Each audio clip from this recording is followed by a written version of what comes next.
Welcome to the Science of Beers podcast with me, Mick McGee.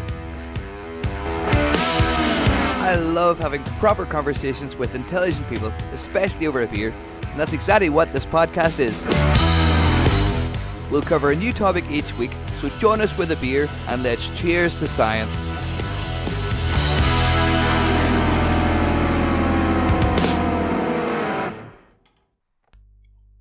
My guest this week, Vincent Keating, hails from Nova Scotia in Canada. He's now working at the Centre for War Studies at the University of Southern Denmark. Vincent is an excellent communicator of science. I've been at a few of his presentations, his talks, but what follows is a conversation. So more the sharing of ideas and some of the research questions that Vincent is thinking about. The COVID-19 restrictions have been largely lifted here in Denmark, and that means that we get to go to the pub and drink pints together. So we found a seat outside a pub, and I brought my handheld recorder, so you're going to be hearing a little bit of the atmosphere around the street. You're going to be hearing other patrons of the pub and some passers-by as well. I hope this adds texture to the audio recording, but please let me know. If you like this podcast, please share it, tell a friend about it, write a review. It's available on iTunes, Spotify, and Acast. To follow Vincent Keating, his Twitter tag is VC Keating. This podcast is best listened to with a beer in your hand, so please join us. Enjoy. Half a pint in, Vincent. Let's start the podcast. So, you are an associate professor at the Centre for War Studies at the University of Southern Denmark. So, perhaps you could comment on something that I saw on the internet earlier this afternoon. Coronavirus. For anybody listening in the year 2031, coronavirus was a pandemic that brought the whole world to its knees for a couple of months. But the good news is that now the bars are open again, so science and beers can unite once again for a cold one. So we can meet in this beautiful, sunny, warm Odense weather. Beautiful weather here in Denmark. Like it always is. Indeed. Beautiful day to talk science, to talk beer with a clever person such as yourself, Vincent. So, about this thing I saw on the internet earlier on. Coronavirus. Invented by Bill Gates. Planted in China. And used to distract us so that Elon Musk can erect 5G networks all over the world and control our brains. True or false? Probably false, I would say. I would say that, what's actually interesting about all of this is the degree to which these conspiracy theories tend to be, taken up. It's an interesting phenomenon, and I know there's a lot of good work done about it. Because you have, one explanation is that you have a very complicated phenomenon, right? I mean, there's a lot of uncertainty in the science of what's going on. There's a lot of uncertainty in terms of how people are reacting, in terms of what society should do. There's a lot of uncertainty in terms of the exact origin. Of course, we're kind of pinning that down, right? But at the very beginning, it was uncertain. And I think these conspiracy theories, in one way, give people a sense of order, at least, right? They give a sense of a very clear narrative as to what this is all about, and an right? interesting story. And an interesting story, right? I mean, it's a way better story than this is a random mutation that just happened to be successful. Yeah. That's a boring story. It ends right there, Yeah. right? I mean, the consequences of it, of course, are, in many ways profound, right? But the story, the creation story, is a little bit basic and not thrilling, I guess, is what you'd say. It's not thrilling, as you say. We're still not closer to it, but it's just interesting that anybody who can post a video to YouTube seems to have more authority in the eyes of many than scientists, experts who work in this subject. Yeah. And that is such a fascinating phenomenon. Yeah. And it makes it very difficult to to communicate the science whenever the conspiracy theorists say, well, how can you trust the science? Yeah. They're in it as well. Yeah, no, absolutely. They get funding. Absolutely. The Yeah, I know they get funding to do. I mean, that's the thing that I never really sort of understood. I mean, because to a certain extent, I mean, yeah, they get funding to do science, right? But I mean, they could always do other science as well, right? I mean, it's not like there's only one stream of scientists that one stream of science that a scientist could ever do, right? But I think it's one of those things where it's again it gives a clear narrative. It's a more exciting story, and we're lucky that this is a minority. I mean, it's an interesting minority as to why it is that they believe what they do, but again, a minority overall. So, Vincent, I'm aware you're not a geneticist. Perhaps I'll get somebody on that's an expert in viruses to comment more on the subject. That's an important disclaimer here. But this is still relevant because what we're dealing with there is fake news. Yes. And you have been looking into fake news since before it was christened fake news. Yes. And it's been a tool used by many countries, but your focus is on Russia. Yep, that's right. Yeah. So I mean, basically, I mean, what a lot of my research does is basically look at, fake news, propaganda, and a lot of it is about how do we think about this phenomenon? How do we think about the phenomenon of fake news and propaganda, and are we thinking about it correctly? Okay. And I think what's important about this is just sort of understanding that, when we think about fake news, right, we often think about Sputnik, we think about Russia Today, right? We think about Russia as a power who wants to get a message out to kind of disrupt or confuse the liberal West, right? Mm-hmm. So. And it's for certain that they do this. Okay, I mean, this, I should say, when I say this is our common understanding, it is to a certain extent ingrained in what it is that they do want to do. It's known.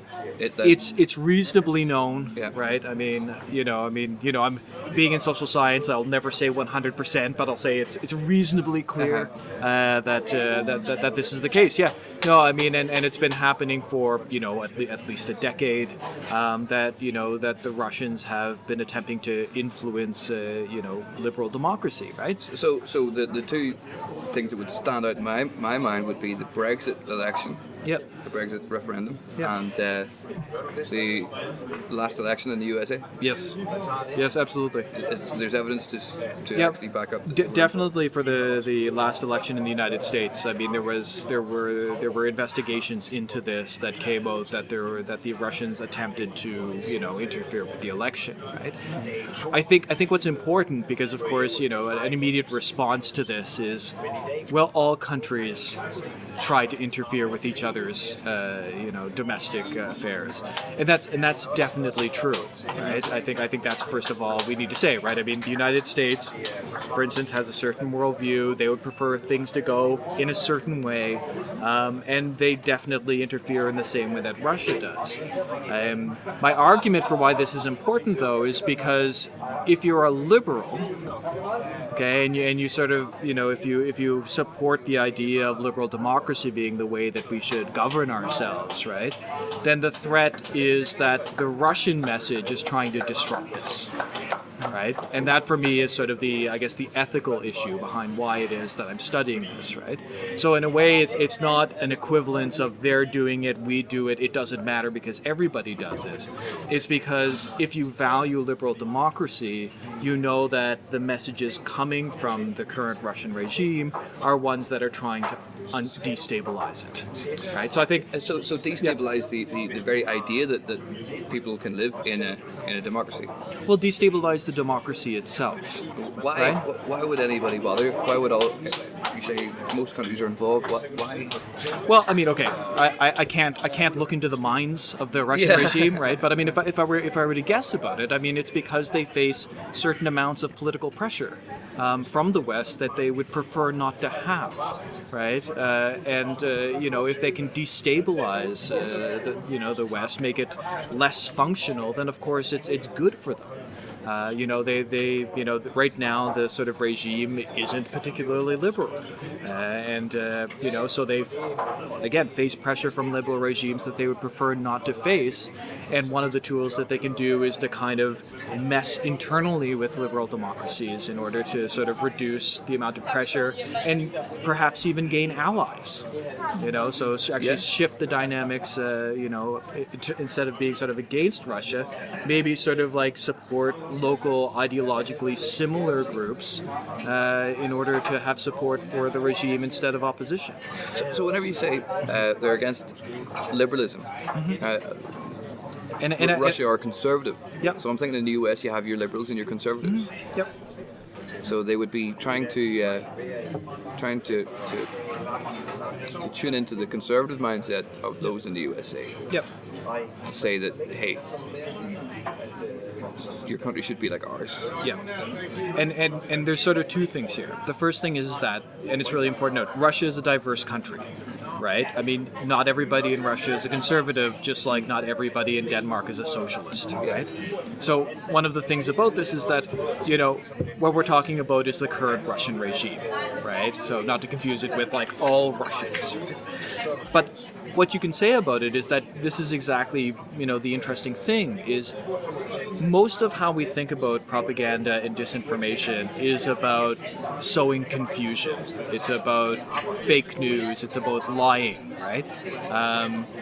And what I'm interested in is accepting that happens, right? But I think what we might be overlooking in all of this is that there's also ideological resonance, right? That the message isn't just about confusing the others, right? It's also about creating a message that actually creates attraction to what it is that the Russian regime is doing domestically. Right? And a lot of this is sort of bound up in an idea called soft power. Right? So soft power is an idea that was coined by a guy named Joseph Nye, an American political scientist back in the 90s. And basically he had this idea, right? Because back in the 90s, early 90s particularly, people were trying to figure out what is the new global order going to be, right? That's kind of the big question. Communism is dead. It seems like liberal democracy won, or capitalism, depending on how you want to put it. So what is this new world order going to look like? We've just had 40 years of superpower rivalry. What comes next? So Joseph Nye comes up with an idea. He says, okay, in this new world order, one of the things that's going to be important is not just hard power, which he means sort of economic coercion or military coercion, military might, but also soft power. Okay? And he defines soft power as this power of attraction, right? And a power of attraction that a state has because it has a particular ideology or because it has a particular culture. And that culture and ideology sort of is reflected in the foreign policy of the country, right? And that last bit is a little bit important, right? Because the thing is that if you have an ideology that says, well, we believe in freedom, we believe in liberty, and then your foreign policy is that you're going to enslave everybody, right? It's not really going to be a good soft power attractor. Okay, so there has to be, you have to basically practice what you preach. Okay, so Joseph Nye takes this idea in the early 1990s and basically markets it as, one of the next big things. Right? It's not just hard power. States, if they want to do what they want to do, if they want to accomplish their political goals in the world, also need soft power. And they need to start thinking about how it is that they're going to get that soft power. Right? Okay. Yeah. So maybe this isn't directly related, but I'm from Ireland. Yes. And I think Ireland, for a very small country, is very much has the same kind of acceptance all over the world. There's an Irish bar everywhere. You say you're from Ireland, you're like, yay, from Ireland. Yep. It seems to be a very welcome. Somebody back in the day must have done a very good marketing campaign for the small island in the Atlantic of Ireland. Somebody is that am I mistaken what you're saying there? Is that just a pure accident, or does Ireland have itself quite a lot of soft power? Well, in this way, I mean, you could make this argument that Ireland has actually quite a lot of soft power, right? I mean, as a state, it's You know, I mean, it's a medium-sized, lower medium-sized European state. It doesn't right? have a lot of military. It doesn't have a lot of military, right? The economy is fine, but not like super amazing, right? Sure, the Irish Prime Minister might disagree with me on that, but I mean, it's not, but it's not like notable, right? It's doing fine, right? But what it does have is it has a sort of cultural attraction, right? And it's managed through its diaspora culture, right? To basically to make that work. So you have Irish bars everywhere, right? They're the McDonald's of the bars, right? They're all over the world. They basically are the same, right? And you know what you're getting when you walk into an Irish bar. Indeed. Right? Indeed. I mean that's how it is, right? And because of that, I mean you could probably make an argument, and I've never studied Ireland, but you could probably make an argument that this is why Bill Clinton comes and talks to the Irish Prime Minister, right? Yeah. In a way that maybe he doesn't for the Slovak Prime Minister. And that makes a difference, right? There's a certain attraction. Yeah, that's probably also, I think, the third of the people in the US, about 70 million, identify as Irish because they have some kind of Irish in their heritage there.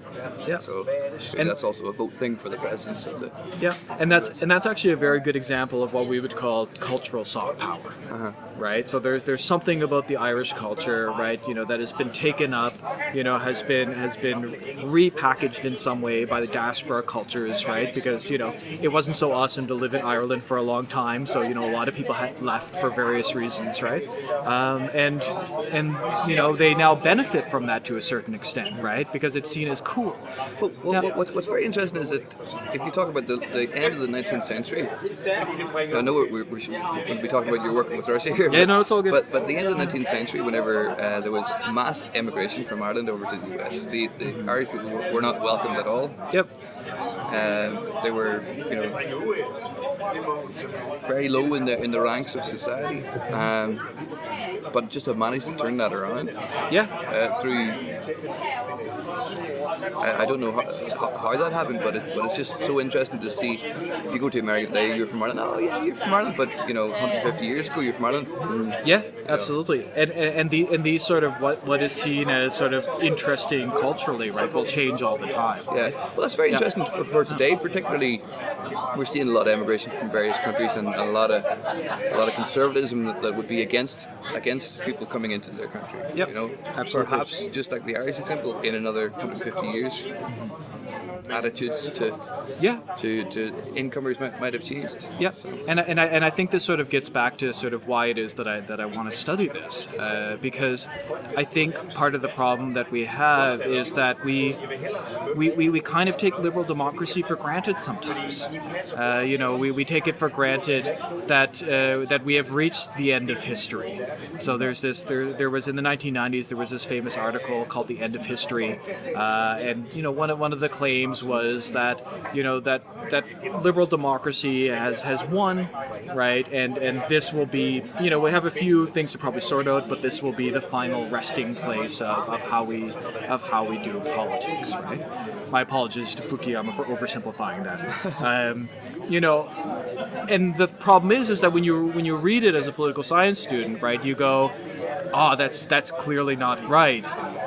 But then implicitly buy into the idea because you don't conceive of how things could be different from what we have now, right? And I think that's kind of why I'm interested in why it is this attraction to what I would say are more conservative values coming from Russia, right?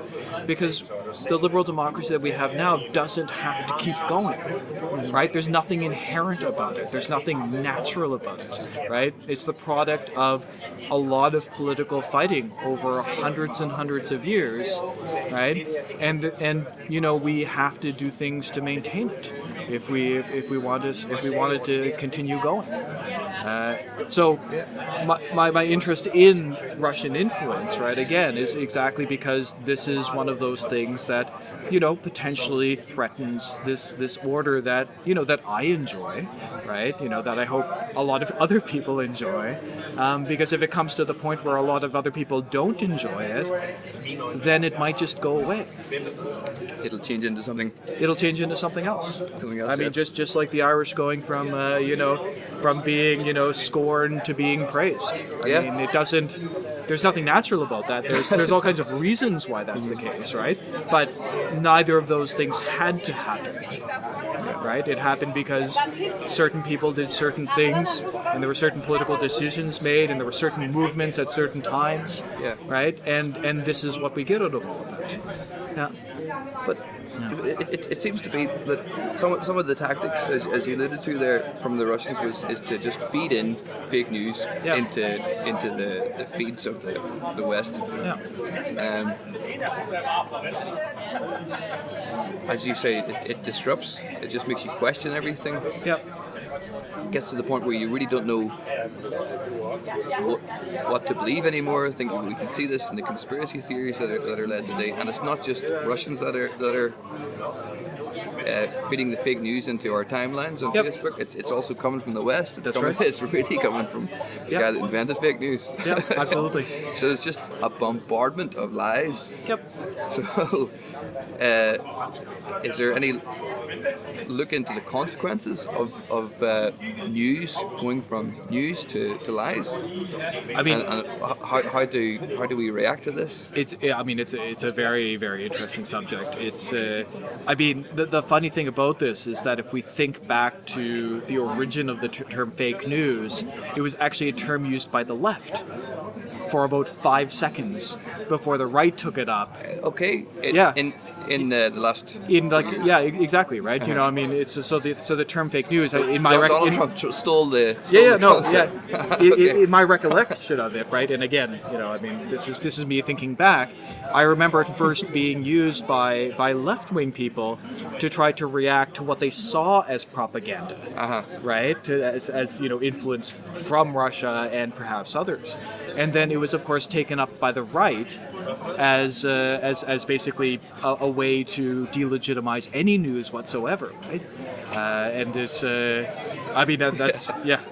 this is one of those things you always have to think about when you put into practice some sort of political strategy, I guess is what you can say, right? Is that you always have to think about, well, what if the other side doesn't? Yeah. What are the consequences of if this is how we're going to proceed? But it's that was in reaction to this idea that states like Russia, other sources as well, were sort of bombarding us with all of these lies, right? In order to confuse us, in order for us to think, oh, maybe there's no difference between, any of the candidates, and it doesn't matter if I vote. I can't understand the issues. Things seem so chaotic, right? And basically try to undermine, liberal democracy, which runs a lot on, an idea of that you have facts, you have citizens that judge the facts, you have different interpretations of what you should do about them, right? And then you decide. Right, the citizenry decides, right? An informed decision, yeah. They make an informed decision, right? And that's it's always been more messy than that, and that's fine, right? But the point about it is that this undermines the very facts that we're talking about, right? So part of the problem with a lot of political discourse in the United States, and it's spread elsewhere, is that people don't even agree on what is real. Right, and that of course makes it a lot more difficult for for democracies to function, right? To find some sort of consensus, because and maybe you can think about it. There's one step to saying we agree on the facts, but we have a different interpretation of what we should do, right? To we don't even agree on what's going on, right? So how can we possibly accept, whatever that other political plan is that just happened to win this time? So it is a very powerful tool. I can't comment on anybody else's opinion, but my opinion would be that the Russians are perceived as not to be trusted. Well, there are some who would say that. Again, the Russian regime, Watch I would Rocky say. IV. Yeah, absolutely. But then if you what their tactics of soft power seem to be doing is that spreading that mistrust Yeah. So it's not just the Russians you can't trust anymore. You can't trust your own liberal Western government. You can't trust the media. Yeah. You can't trust scientists. Yes. Yes. Absolutely. You can trust nothing. Absolutely. So that's a very harmful thing to be spreading around. Well, yeah, for liberal democracy, it's very For liberal harmful. democracy, I mean, but, for the interests of the Russian regime, it might be great. Well, right? that's of course. Yeah. That's also a very interesting Yeah. take on it. But I think from my perspective, it seems Yes. like a very bad thing. Yeah, but no, absolutely. Perhaps there's other people out there that have a different opinion. Yeah, and I think what's important about this, and sort of getting back to Nye, right, is that, in a lot of soft power research, right, again, this is about ideology and culture and how it ties into foreign policy and how that gives you attractiveness, right? And one of the questions you might ask yourself is that, okay, so what ideology is attractive, right? Yeah. And Nye goes, Subjective. yeah, opinion, you isn't think, okay, it's a little bit subjective, right? And Nye goes, well, it's those ideologies that are universal, right? And you might ask, okay, so what ideologies are universal, right? And Nye basically says, well, it's complicated, even within a state, there's, different opinions. But then when he actually has to give examples, he always comes back to one example, and that is liberal democracy, right? Because that's his opinion. That's fine, right? That's his opinion. Liberal democracy for him is the most attractive thing, right? And what you see is that within a lot of writing about how soft power works, this is the assumption that is made all over the place, right? So if you ask, does China have soft power, right? What will happen in most articles, they'll be like, well, they're not a liberal democracy, so therefore they can't have ideological soft power because we all know, right, that liberal democracy is the most attractive thing. So therefore, I guess they might have culture, right? And then you immediately go over to the culture element because you've automatically eliminated the idea that the ideology could ever be attractive. Mm-hmm. And the same thing happens when we study Russia, right? There's basically an assumption that, this ideology could never be attractive, right? So you then talk about Tolstoy, right? Or you talk about the Russian Orthodox Church and how that, that has attractiveness for other Orthodox regions, right? Or for people who like Russian literature or whatever, right? Okay? And so you limit what you think the potential for Russian influence is, right? And it also leads you to this idea that, well, if they can't be attractive, then all they have is fake news and disinformation. That's all that they can do, right? They can disrupt, they can confuse, right? But because they don't have any soft power, because again, not liberal democracy, right? We've made that assumption. It means that you don't pursue that idea any further. You leave it at misinformation or disinformation and propaganda. And I think what some of the research we've been trying to do here in Odense at the Center for War Studies is to really question that assumption, right? Is liberal democracy the thing that everybody wants? Mm-hmm. Because if it's not, then all of a sudden we have a far complicated idea of what this influence might be. Because it's not just propaganda and disinformation. It also might mean that there's actually receptive audiences in the West who actually like the ideas of conservatism that the Russians are putting out. And that's something that people don't talk about as much. Well, just before we get to the answer to that, are you looking into non-Western countries to ask them what their actual preferred ideology is? No, so right now, so this is a work in progress. Mm-hmm. Okay, so right now what we've done is we've published an article to kind of establish the idea, right? And we've looked towards kind of, I guess you'd call them populist elites in the West. Okay, again, you can't do everything. It's not that the non-Western stuff isn't interesting. It's just, there's only so much you can do in one article, right? So we started with the idea of populist elites in the West because before that, a lot of it was only about the countries close to Russia, right? That's where you find Russian speakers. It's where you find Orthodox church members, right? So again, if you think that the culture is the only thing they have attractive, that's where you look, right? So what we said is, well, if you relax the assumption that only liberal democracy is attractive and think the conservative values espoused by the Russian regime can also be attractive, then what's going on in the rest of the West, right?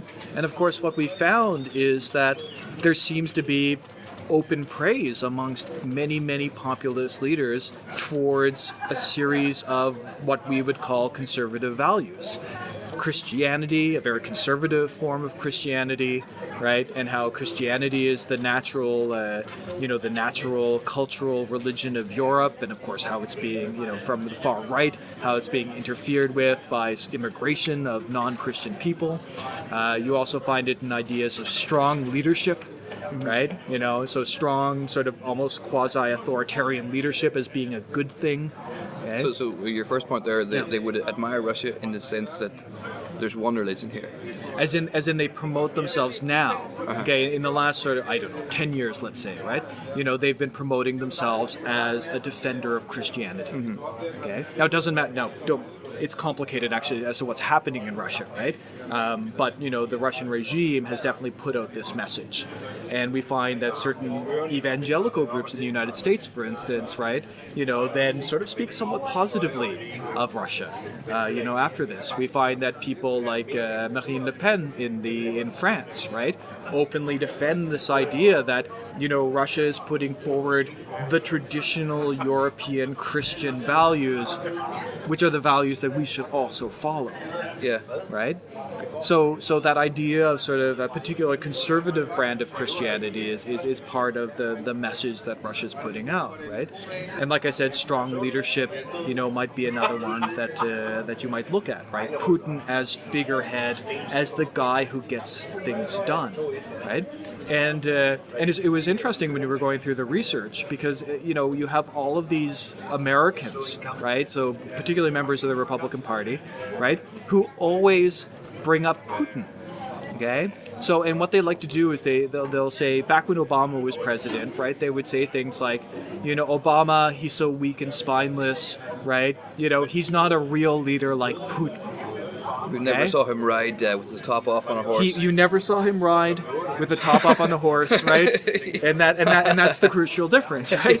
Yeah. But this is how they spoke about things, and Republicans are going to hate Obama, right?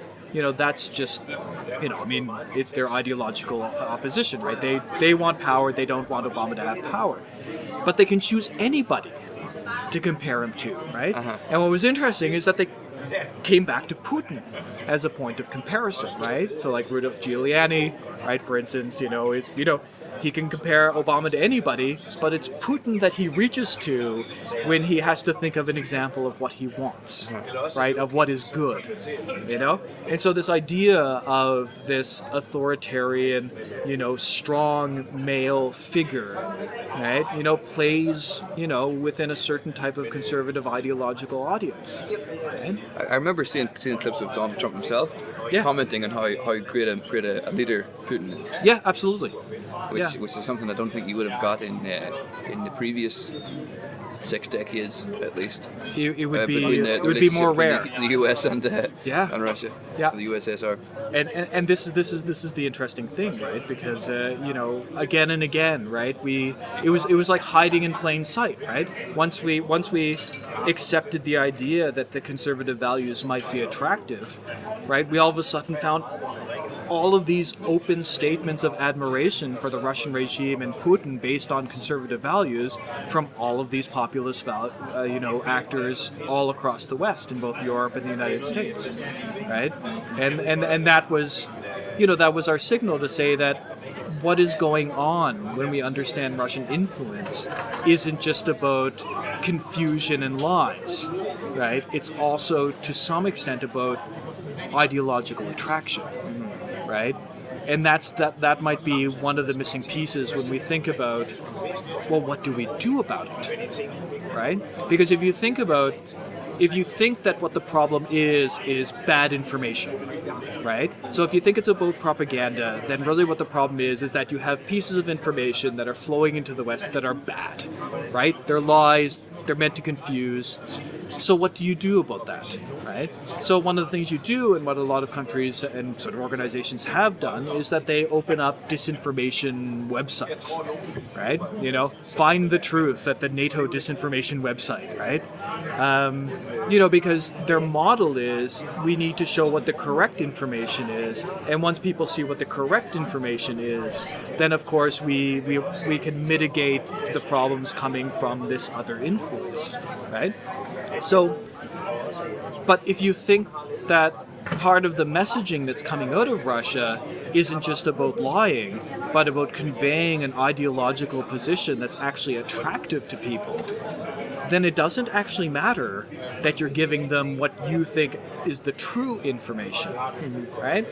That solves part of the problem, perhaps, right? But it doesn't solve the other problem that people actually look at this information coming from the Russian regime and say, I wish it were more like that. That's very interesting indeed. Yeah. And how far will it go? Are you able to see how far back this admiration for Russian conservatism started in the US? Yeah. Well, I mean, it's a good question because after the fall of communism, right? So in the 90s, right? I mean, Russia went through this period where they really didn't have any ideology, right?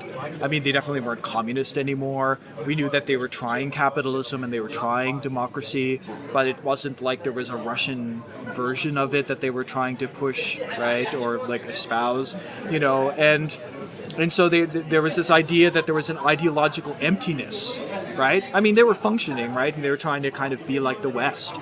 But there wasn't any sort of novel message. I mean, particularly not like there was under communism, right? Where they had a very specific ideological message, right? So it's really not until the early teens, right, that things start changing, right? I mean, there's I don't know the insider politics of it, of course, right? But at some point, some decision is made that what we're going to do is almost rebrand Russia as the conservative pole in the European concert of powers, right? And that's where you start getting, these ideas of associating the Russian regime and Russian culture as this, conservative, Christian, strong leadership, right? These ideas start playing and getting put out there, right? And they've probably been pretty successful. I mean, it's definitely better than what they had, right? And in this way, because not only do they get to have the effects of the propaganda and disinformation, right? I mean, I should say, those are real as well, right? I mean, this isn't an either or. This is an and argument, right? So they get to have the confusing properties of that, and they've also probably found that we can have certain types of influence among Western populations who have, for different reasons, turned away from the idea of liberal democracy, right? I mean, whatever their dissatisfaction is, be it that it's a threat to their Christian values, or be it because they're suffering economic hardship and they don't see politics as working. I mean, there could be a whole variety of reasons, right? But we can portray an alternative message, which might help us out. Right? Yeah. So I'm remembering something I heard, a fascinating story in a podcast last week, Blind Boy podcast. Now, I don't know whether this is true. Okay, I'll say that from the outset. Yeah. But after the Second World War, there were some tensions between USA and Russia. And in Russia, they had like 4 rules for what is art. It was state-sanctioned art, and it had to be realistic, like beautiful landscapes or portraits or things like that, and it had to be pro-party. So they use that as a tool to say to the West, or say to America specifically, we have rich culture, we have beautiful art, you're just 100 years old or whatever, a couple hundred years old, you have no culture, you have no history. So then this theory, again, haven't saw any evidence to back it up, is that there was a lot of immigrants from Europe to the USA.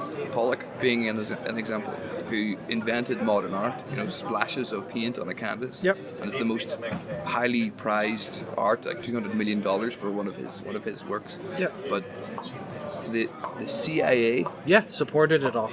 Is this true? Yeah. Well, I mean, as far as I understand, it's true. So the CIA said, okay, this is new art. This is individual art. Yep. We're going to use this and bring it on tour around the world to show Russia in particular that come to America, be free, be liberal, and create new art. Yeah.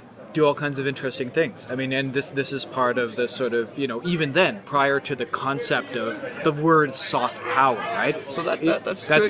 That's as far as I understand, that's definitely true. The CIA supported a lot of art movements, exactly to show Europeans in particular, right? Yeah. That America was, a place of artistic innovation and had a culture and was doing interesting things.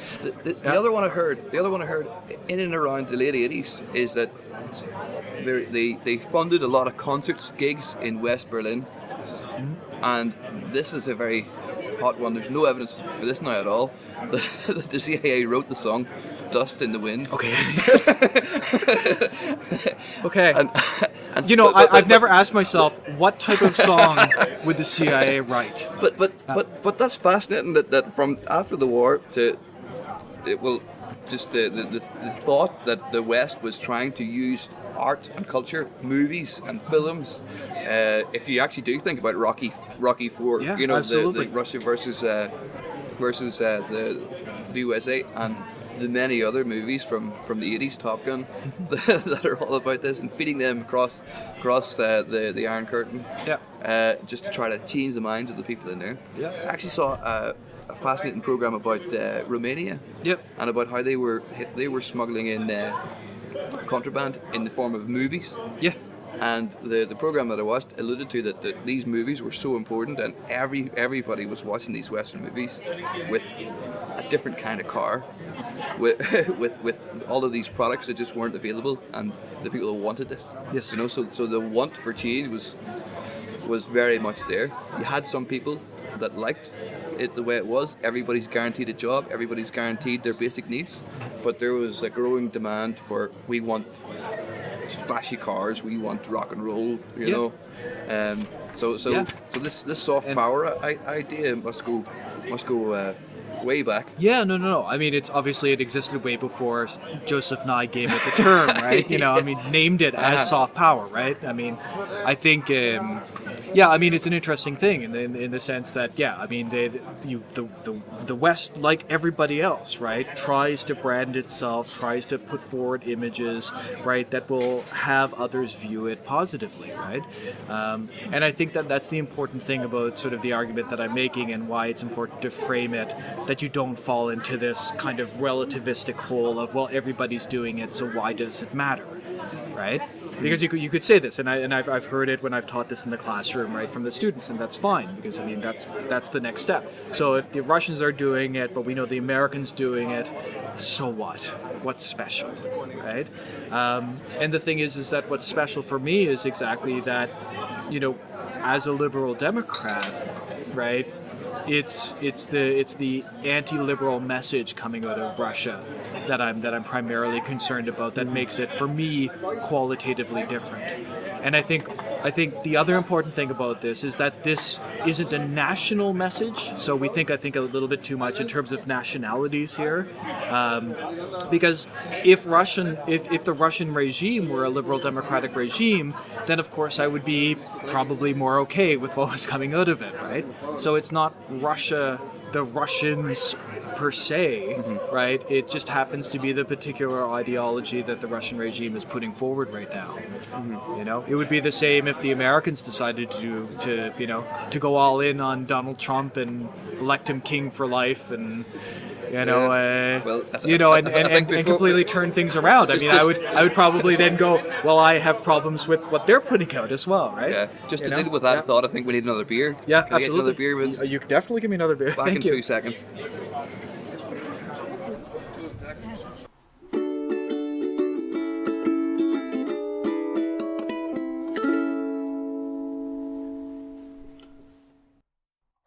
while I'm off getting a beer for Vincent myself, let me kindly ask you to contribute to the beer fund of this podcast.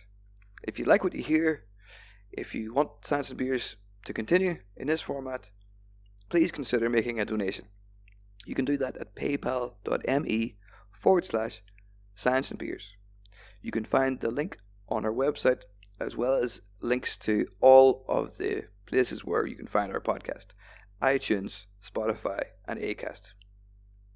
If you're not in a position to donate, please help us in other ways by telling people about the podcast, by sharing links to the podcast, and leaving us a review where possible.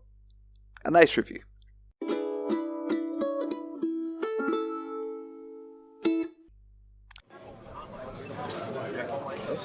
That's unbelievable that's actually true about the CIA funding the art.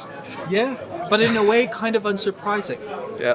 Right? Because, I mean, one of the things is that it's a cultural and ideological warfare, right? I mean, it's about trying to figure out like what system is best, and in a way, you need to use all avenues that you have. So it's I mean, the fact is that there was a vibrant art scene in the United States, right? And the Americans knew that the Soviets would make counter claims about their culture, and so the Americans. I mean, again, it's a fun story, right? But in a way, you would expect them to do something, right? I mean, they have the resources to certainly do it. So why not use CIA money to promote American art? Yeah. I mean, you think about it because you see better art than bombs, eh? Better art than bombs, right? And that's the thing. I mean, it's you expect the CIA, because you see it as such a traditionally conservative organization, right, to not really be into Pollock, right? You wouldn't expect when Pollock was making his art that a lot of CIA members, if you think of your traditional stereotype, would be super into that, right? But they probably understood the value of it to other audiences, right? And sort of projecting the United States as an innovative place to be, right? This is what liberal capitalism, liberal democracy gives you, right? All of these fundamental innovations in art and culture. Right. That's why you should want it too. Right. It's so interesting in that they're not doing it as a way to say come to the US. They're saying it adapt our philosophies. Yeah. That's a striking thing to comprehend. And this is kind of what I mean, the funny thing about it is that if we were in the Cold War, right, the idea that the Russians would put forward an ideological position in their propaganda that might be attractive to us in the West would be blatantly obvious, right? It would be like, of course they are, right? They had a communist system that they wanted to sell, right? I think what's interesting about this is that we've kind of forgotten about it, right? That we've kind of just assumed that that there isn't anything salvageable about the Russian regime, that Putin is clearly a joke, right? That it's clearly corrupt. Who could ever want anything like that, right? And the answer is lots of people. I mean, not that Putin being a joke and corrupt a bit, right? But I mean, there are particular values that they sell themselves on, and those values are ones that certain Western audiences might find attractive. Yeah. Cheers, Vincent. Cheers. Yeah. So, you actually give sorry, before you start, yeah. What are we drinking? That is Tuel, a Danish brewery, and it is House of Peel. Okay, excellent. I should add that we are not sponsored by them, but just in case anyone's interested. No. If they want to, like. Yeah, if they want to, I'm sure Michael would not object. Yes. Tuel's a fantastic brewery. Actually. I think actually there was. It's an interesting story between Tuel and Mikkeller. Yep. Two of the best beer producers in the world. The most delicious craft beer in the world that's produced on a mass scale is coming from Tuel and Mikkeller. Yep. And they're actually two brothers. Okay. That had a bit of a falling out a while ago. And the best kind of falling out, a fraternal rivalry. Yeah. I'm sorry, I'm going to have to fact check that. It could be Evil Twin. No, it's okay. Yeah. I mean, this is the problem. I mean, honestly, when I do these podcasts, I mean, part of the problem is that, and I tell this to my students, I'm not a historian, right? I don't have a brain for memorizing facts, right? You know, I mean, my thing is more sort of thinking about things and thinking about how pieces fit together. So if anyone's listening to this podcast and said, that isn't quite right, I apologize in advance. Yes, and perhaps the CIA did not write the song "Wind of Change." It's possible. It's possible. Although, but that's one of the things. You can accept it as a fun story, right? Well, this is what Science and Beers is about. You know, we're not looking for it's not a lecture. That's hard facts. It's a conversation about science topics. And with people who are experts in it. Yeah, but I think what's important here is that, you know, I mean, even though I've studied this for a while, right? I mean, some of what I say might still be speculative, right? Yeah. You know, I don't claim that I have the crystal ball that will tell me what will happen in the future.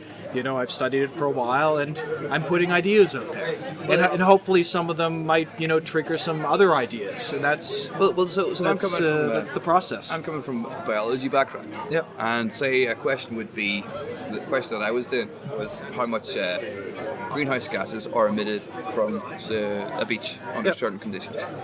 You measure that, and you have an answer. It's black and white. This is what it is. Under these conditions, you have these amount of greenhouse gases that are emitted. But I don't envy the work of the social scientist who has to deal with people. And not even just people, but entire nations.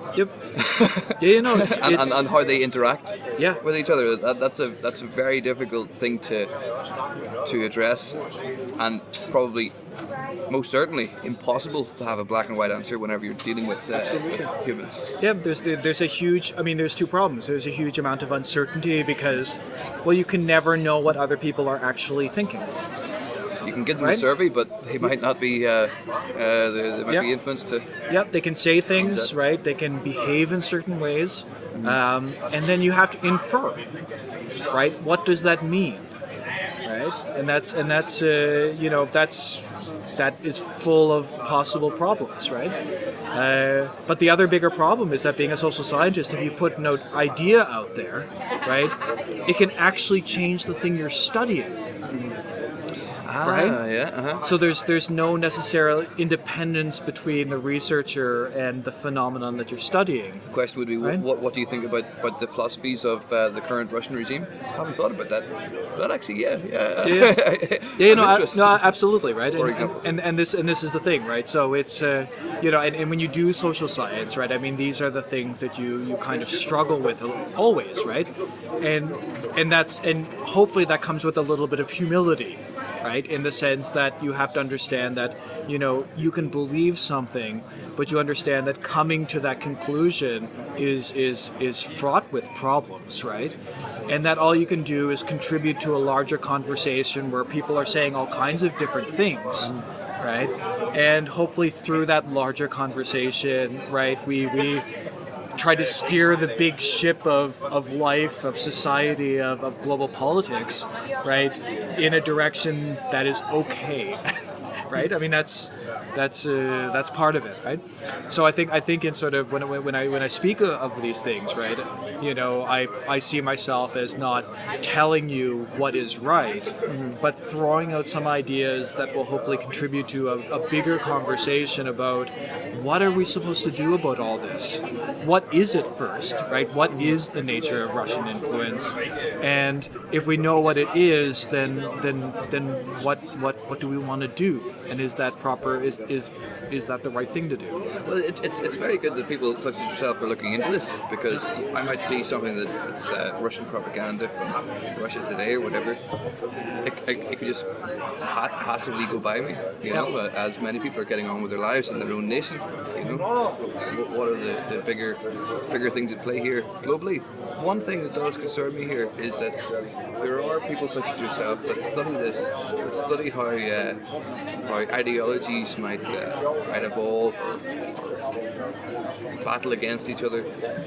But as we just discussed, it's very difficult for one person to have their eyes on that, and they'd be working off a handful of other people that are looking into this here and publishing reports. But then you have artificial intelligence. Okay. So you have many people in the world are on the internet every day. So they're on Google, they're on Facebook, they're on Instagram, they're on Twitter. They're buying things, they're liking things, they're commenting on things, they're sharing things, and the fact that they're doing this has been picked up, say, by Cambridge Analytica to identify those people who might be of an ideology that is just on the fence of voting for Brexit. Yep. And then they can bombard them with. They can nudge them. Nudge them. Yes. Nudge them. And the same in America, but and this is going to be entirely speculative. But with us giving data about ourselves into on the internet with every button we press. Yep. We're sharing some details about a person. Yeah. So it's possible that an AI, maybe not today, but perhaps very soon, can know us better than we know ourselves, can know our ideologies, can know which way we're going to swing in the next election, and could manipulate our thoughts, as you say. So there's evidence to suggest that they did do that in the Brexit election. I don't know if I have a point here. I'm just very worried. Yeah. So I'm sitting in front of an expert, but a computer program can gather information for half the world and know them better than they know themselves. Yeah. And somebody with that information could do a lot of damage. Absolutely. And with the first by saying that I don't study any of this, but it's fascinating, right? It's not the first time I've asked you a question. Yeah, no, but I mean, it's okay. It's okay. I'm willing to, this is informal. I'm willing to give it a go. Yeah. I mean, I guess there's two things here. I mean, there is a certain amount of scariness about it, and I can understand why that's the case, because it allows a certain amount of fine control, that we perhaps wish those with informational power, I guess, if I'm going to put it in a way, didn't have, right? And it's bad for democracy, exactly because the distribution of informational power is very uneven, right? So those who have it will, of course, be able to use it in better ways than those who don't have it. Now, but there are limits to this, right? And there's limits to this exactly because people aren't completely knowable, right? We have our trends, we have our patterns, right? But you never know, right? That time when you're biking home and you almost get hit by a bus, but you survive, and then you think to yourself, for some reason, God must have intervened. And then you go off and become a monk. Now, unlikely, right? But this is the thing, right? Unexpected events, unexpected interactions always happen within social settings, right? Which places pretty hard limits on even how much you can know and predict, right? Even with a lot of information gathering, right?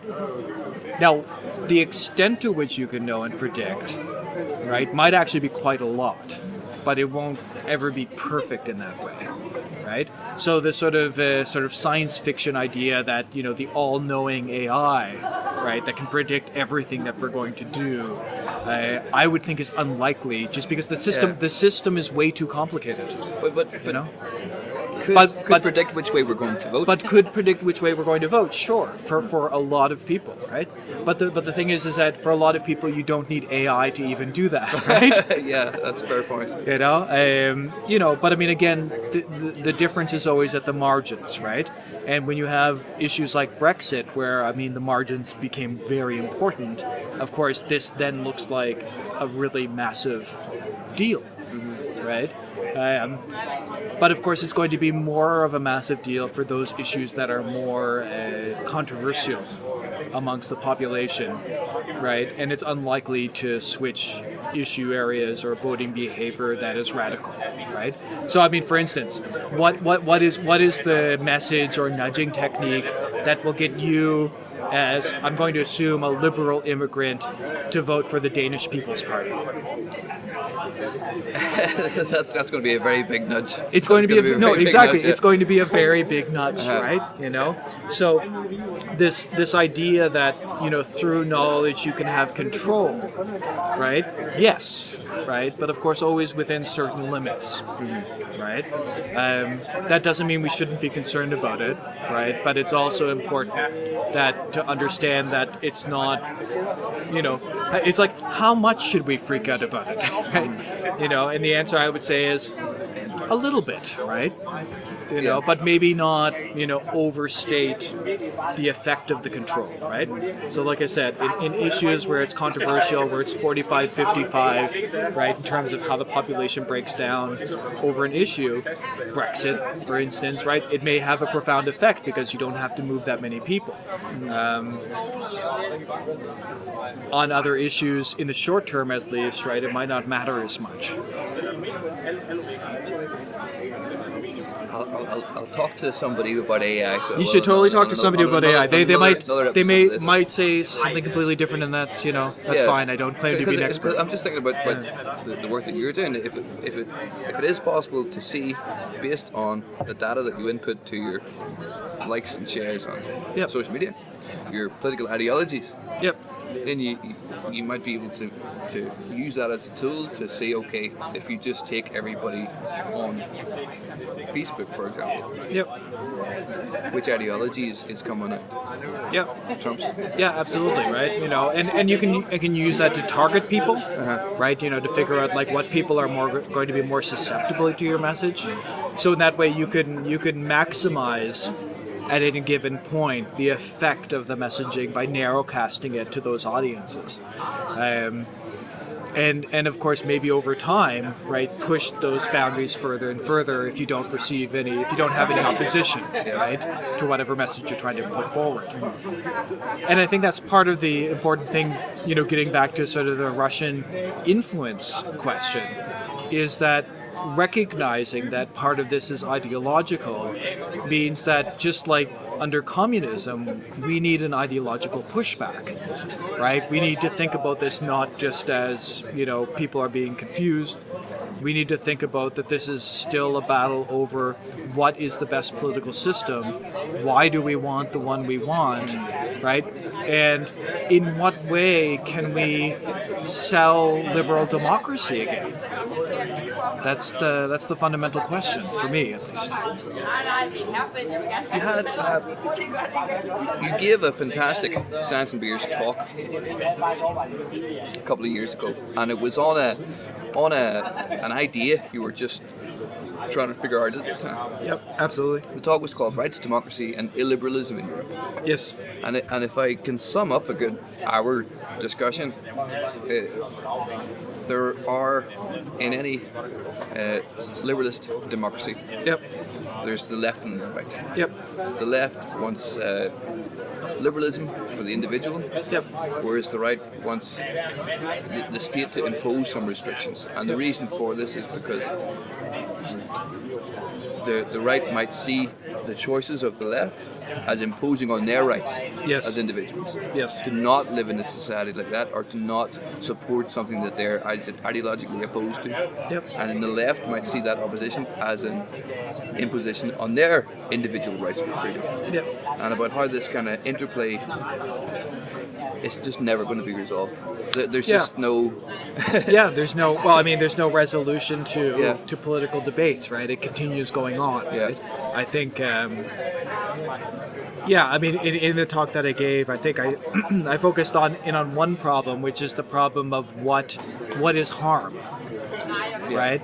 And physical harm or emotional harm. Just exactly. No, but what constitutes what is harm, right?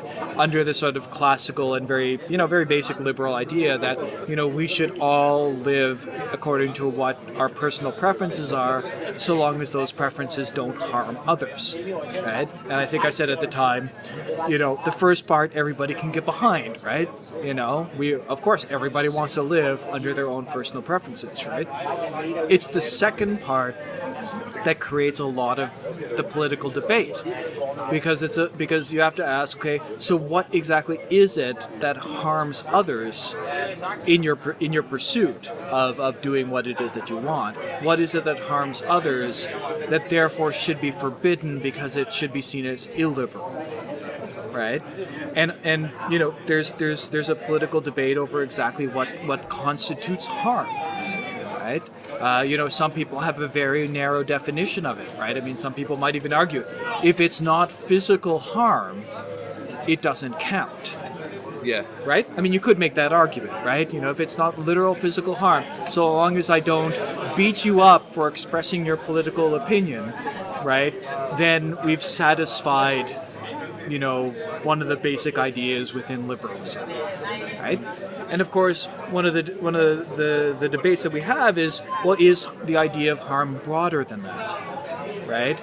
And to what extent does the harm, as we've defined it, right, become severe enough that we should really think about limiting certain types of other behavior, right? So if you think about emotional harm, if you think about harms to people's identity, there's all kinds of ways that you can define, what is harmful. And then the question is not only is it harmful, right, but does it meet a threshold that we can go back and say, this should not be allowed because it's too harmful? That even though it's your liberal choice to believe or think or to say whatever it is, right, we should prohibit this because of the harm that it causes others, right? So even within liberalism, right, I mean, there's a pile of debate over exactly, well, what does it mean, right? What are the limits of the basic elements of the doctrine, and therefore what does this mean about how we should exist as a society, right? What rules should we impose, and what freedom should we grant, right? And this is all part of normal political discourse, right? I mean, there's no end to this, and I think, I mean, to a certain extent, I know that a lot of these issues make people really upset, right? When somebody comes up with a very radical, for them, right, a very radical idea of what harm might be, right? And for me, I'm always like, well, I might not always agree with what that is, but you have to at least think about it, right? You have to think about it, because this is what deliberative democracy is about. Someone's put forward a claim, right? And you think about it, and you talk about, what that might mean, right?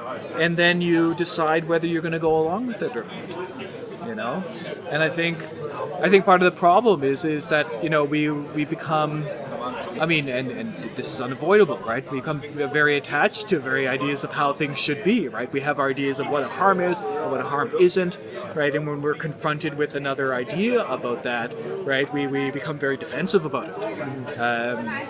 And part of the thing about democracy is that we need to remember that part of it is about the openness of debate.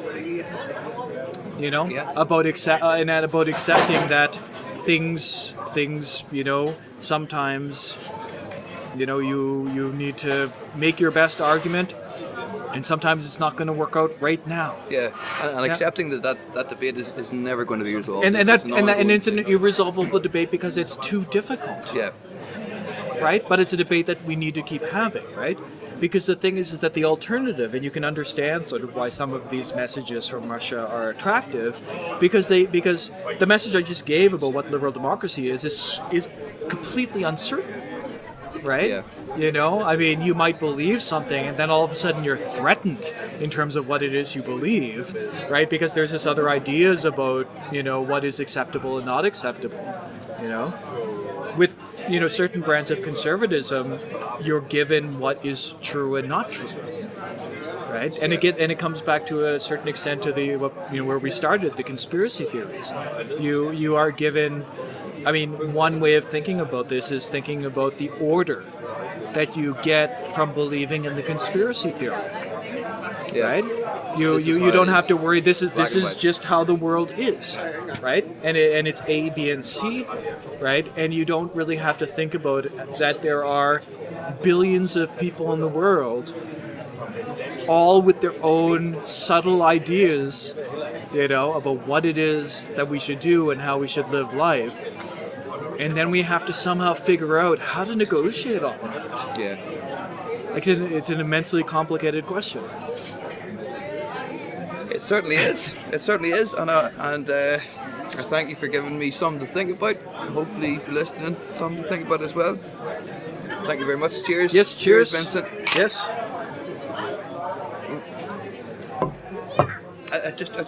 I'm sorry, but I just have one more No, continue. question. That's all good. How did you get into this? How did you get into studying this? Into this subject? Your course to get into social science and then. Oh, okay. So, my message to anyone who's a lot younger than me is that life is incredibly uncertain. Which is not what you want to hear, right? Which is not what you want to hear, but because I can tell you what happened. So, okay, and I tell this story just to show the number of changes, right? Uh-huh. So I started out as a science student in university, and I wanted to do like physics and math or something like this, right? And I took a first-year course called the Foundation Year Program, which was a course that basically made you read all of the great books, right?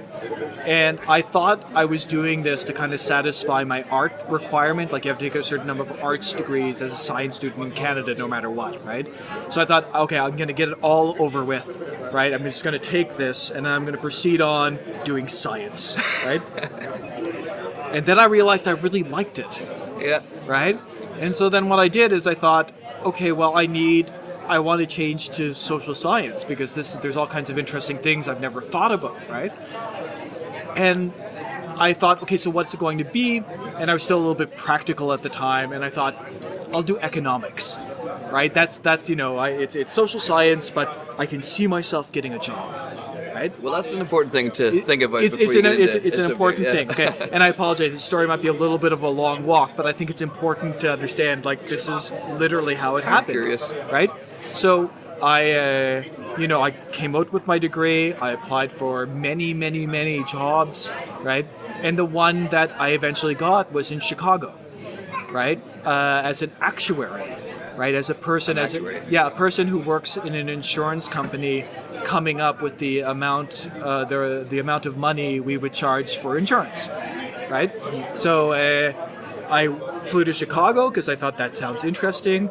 I did a couple of years of that, and I used to talk to this older staff member who was my boss for some of the projects, named Israel Krakowski. And we used to talk about anything other than what we were supposed to, because he had a PhD in philosophy from MIT, from the Massachusetts Institute of Technology, right? And he graduated at a time where the jobs had dried up, and he thought to himself, well, philosophy is not going to get me a job, but maybe the letters MIT will get me a job. And he went to an insurance company, said, I have a degree from MIT, a doctorate in philosophy, and they gave him a job. So different times. Okay, that's the other thing to remember. And so he just told me at one time, he said, what are you doing here? Why don't you go back to graduate school? And at the time I'd never thought about it because, I come from a poor province in Canada, right? One of the less economically advantageous.